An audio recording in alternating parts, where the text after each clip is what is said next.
As I was trying to come up with a clever introduction like I've done for the last couple American Horror Stories, I couldn't really think of one for Oregon. Not that I hated this one or anything, but honestly, this one's just about watching a pretty horrible man have his life handed to him in a hilariously dark, twisted, a little on the nose way. But overall, I have to say, we have a lot to discuss in American Horror Stories Oregon.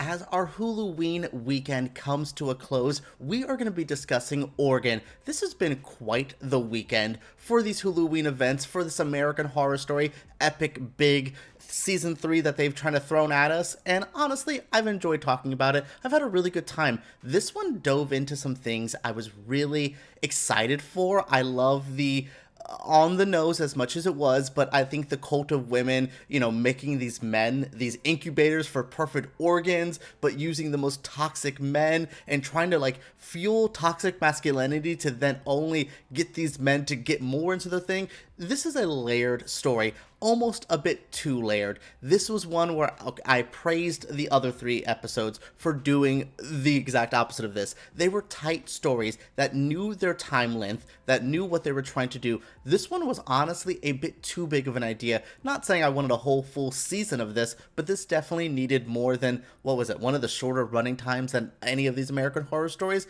And I'm not trying to be too negative to this one. Oregon, I think, is the weakest of the bunch, but that doesn't mean I dislike it. I think it has the strongest actors of any of the ones, collectively, because I love the actress who was in Tapeworm. She ate up everybody, and the one who played Jessica Barden, who played Bestie, amazing. But this one actually had a really solid group of people. We had, Raúl Castillo. I know him from the show Looking, and he's been in a bunch of other things. We also have Havana Rose Liu, I believe her name is. She is amazing. I saw her in this year in the movie Bottoms. We'll have Emily Browning. Like, there is a solid group of actors delivering good performances. I think they just deserved a bit of a tighter script, a more like cohesive idea. That one hasn't been well-worn territory with the urban legend kidney stealing, with the man-hating stuff. Then we have the slight like get revenge plot. There is just a lot that they tried to throw into this episode, and I know this is also going to be one of the more controversial ones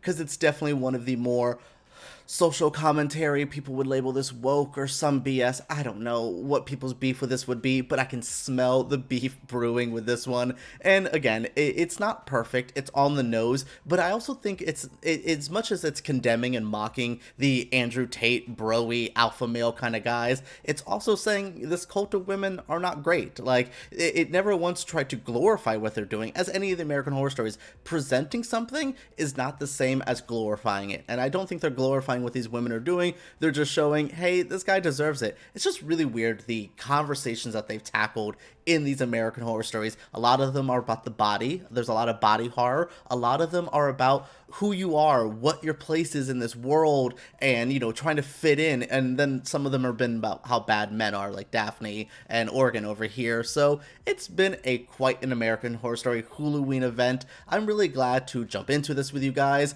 It's been such a joy. I feel like I just wanted more time with you all, so getting to spend this weekend diving into American Horror Stories has been quite the joy. Now, this has been my review section. Let's get into the recap. Let's try to discuss Oregon in as much details as we can, because there's really not a lot to say. As much as, again, I don't hate this one, it's just a pretty straightforward, easy to talk about episode. Director Petra Collins moves from music videos to her first episode of American Horror Stories, at least the one that I can clock. This is written by Ryan Murphy, Brad Falchuk, and the late Manny Cato, which I have not spoke about. He passed away this year, I believe at the, in his early 60s.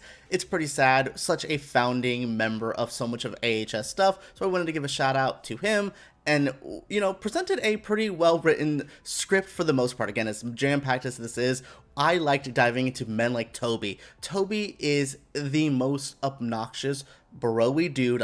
He is a skin fade away from just being Andrew Tate. The way he looks at women, just dating too many younger women. And this all seems to be stemming from the divorce he had. We see him kind of just be a player. He's addicted to this app called Pincher, which is just I hate fake dating apps and stuff. It's a small pet peeve of mine is either bad texting or bad fake websites or bad fake apps. Like it's just one of those little nitpicks. I hated dealing with Pincher, but yes, he is very addicted to finding and swiping and the conquest of women. That's a big theme throughout this episode is him making people conquest and making them like he looks at this as a hunt. So when someone starts hunting him, it's been interesting. So yes, we're dealing with him, dealing with his horrible life. He is with his kind of co-worker who is played by Havana Rose Liu. She's great. She is just kind of dealing with him and also like she's not condoning anything he does, but she's also not condemning anything he does. She's just so benign to him. Then he meets up with the boss lady who works in his company, and it just seems like every woman he's dealing with, he has the therapist at the beginning that we meet, so horribly talking to her. Same thing with, the coworker. Same thing with his boss. The way his attitude and his overall demeanor is not great, but also the women around him are also like, you're kind of trash. And I feel like there is constructive criticism. I know some men are garbage, I get it, but sometimes we have to speak to people in a way that they're going to listen to. It's the idea that we cannot present ideas to men without making it feel like it's their idea. That's what these girls needed to do, and maybe I guess they got what they wanted. They got his weird organ thing that they uploaded into him. So yeah, his boss is basically, you're not paying attention. We are close to the end of what you're going to be able to do, and he needs to get up, fix his act. And he does not fix his act because he goes on one date that changes his life with Natessa. What is that name? The whole second act of this episode goes by very quickly. Basically, he goes on the date with Natessa. Before the credits even hit, she takes the kidney out. And it is just pure the urban legend that we all know and have been scared of for years. And he goes on a revenge mission. He wants to find out what the woman who did it. He wants to go into the, what's going on. He identifies a tattoo on her back, which is some fertility god. And we're finding out more. He goes to this hacker dude. Like, what was the hacker dude point? I don't know. There could have been a different way to deal with this, and I could have spent more time with Natessa. Emily Browning, I believe is her name, is such a great actress and is so good in this role, and is completely underutilized. Probably my biggest complaint out of Oregon is not using the character of Natessa enough, or whatever her real name ended up being. So yes, he's going on his mission. He's trying to find out who did this. He leads them, this leads him to this cult, very much a woman-led cult about supposedly hating men.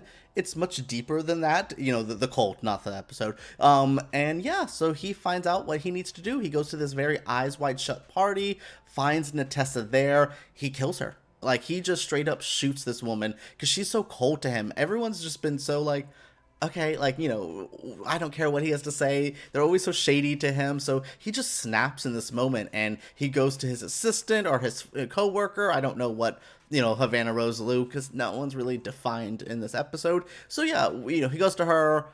Shenanigans happen. He goes to say this is where they were doing the eyes wide shut organ harvesting party. And the cops are like, no, it's not.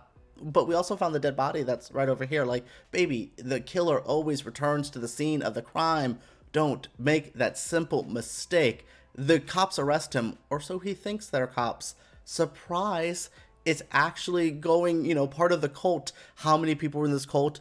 One thing I would say positively, this feels like an American Horror Story plot. This feels very AHS universe. I could see this. That's why I said I can see this as a subplot in another season.